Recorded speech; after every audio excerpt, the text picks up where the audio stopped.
ঈশ্বৰৰ সৃষ্টি হয় মানুহ আৰু সেইকাৰণে ঈশ্বৰে দেখিছে যে কোনো মানুহৰ বলিদান মোৰ তাত অহা নাই, কোনো মানুহৰ দান দক্ষিণাবিলাক একচেপ্ট হোৱা নাই, কোনো মানুহৰ নীতি নিয়মৰ যোগেদি ঈশ্বৰৰ সেই বলিদানৰ পাপৰ যি দাগি, পাপৰ যি বেছ মৃত্যু ইয়াক নাইকিয়া কৰিবলৈ কাৰো তাত সমৰ্থ নাই।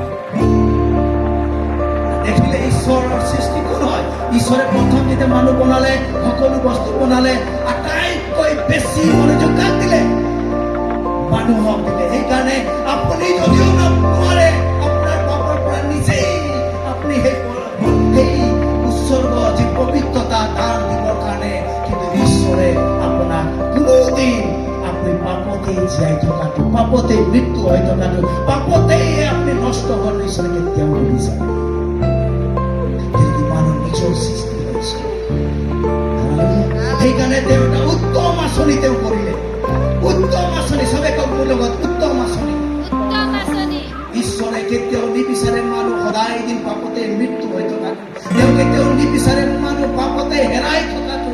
সেইকাৰণে তেওঁ মানুহক পাপৰ পৰা বচাবৰ কাৰণে, ক্ষমা দিবৰ কাৰণে, উদ্ধাৰ দিবৰ কাৰণে, আকৌ তেওঁ সেই ভাঙি যোৱা ব্ৰিজখন বনাই দিবৰ কাৰণে, মানুহ আৰু ঈশ্বৰৰ মাজত যি ব্ৰিজ আছিলে, যি দলং আছিলে, ভাঙি গৈছিলে, তাক বনাবৰ কাৰণে, আৰু সেই যি উদ্দেশ্য আছিলে মানৱ জাতিয়ে পৃথিৱীত জীয়াই থকাটো, সেইটো সম্পূৰ্ণ কৰিবৰ কাৰণে ঈশ্বৰে তেওঁৰ নিজৰ একমাত্ৰ পুত্ৰক পঠালে।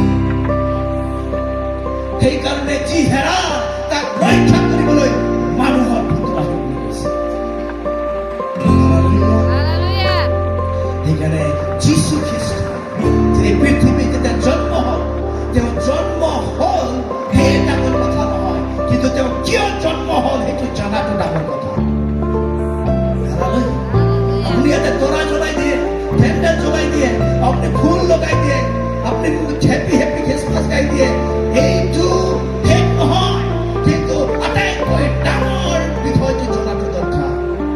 যীশু খ্ৰীষ্টৰ কিয় জন্ম হ'ল মানৱ ৰূপে, যিজন ঈশ্বৰ ৰূপে থাকোতেও নিজকে ঈশ্বৰ সমান কাঢ়ি লোৱা বুলি নামানিলে, মানুহৰ নিচিনা হ'ল আৰু নিজকে শূন্য কৰি দাসৰ ৰূপ ধাৰণ কৰি এই পৃথিৱীত তেওঁ জন্ম ল'লে। কিয় ল'লে সেইটো জনাটো আপোনাৰ দৰকাৰ। তেতিয়ালৈকে আপুনি যীশুৱে পৃথিৱীত কিয় আহিলে, কিয় মানুহৰ নিচিনা জন্ম হ'ল, কিয় গোহালি ঘৰত জন্ম হ'ল, কিয় তেওঁ ৰজা ঘৰত জন্ম নহ'ল? বহুত মানুহবিলাকে ভাবিছিলে যীশু যেতিয়া জন্ম হ'ব ৰজা ঘৰত জন্ম হ'ব, আৰে দুখীয়া মানুহ এটাকো উদ্ধাৰ কৰিব বিচাৰে। তেওঁ প্ৰথম কোনে চাবলৈ গৈছে জানেনে? গৰু চৰোৱা মানুহবিলাকে, মেৰ চৰোৱা মানুহবিলাকে, এইবিলাকে চাবলৈ গৈছে।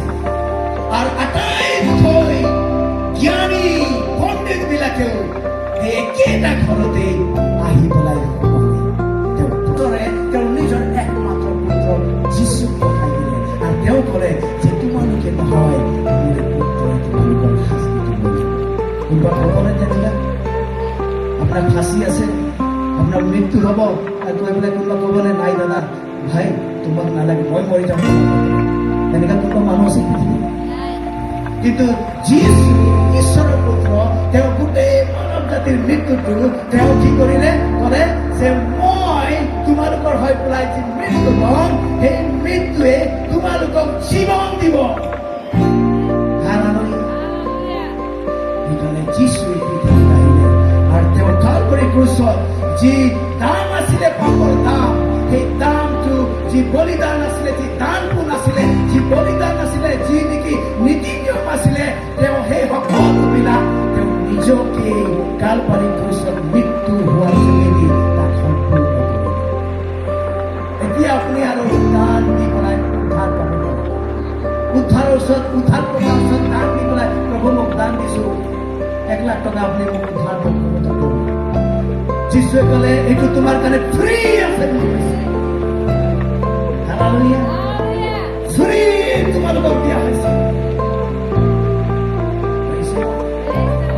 সেইকাৰণে উদ্ধাৰ, মুক্তি, ঈশ্বৰৰ লগত যি আপোনাৰ সম্বন্ধ আদাম আৰু হাৱাৰ আছিলে, এতিয়া বিশ্বাস কৰাৰ যোগেদি, যীশু কেৱল যীশুক বিশ্বাস কৰাৰ যোগেদি আপুনি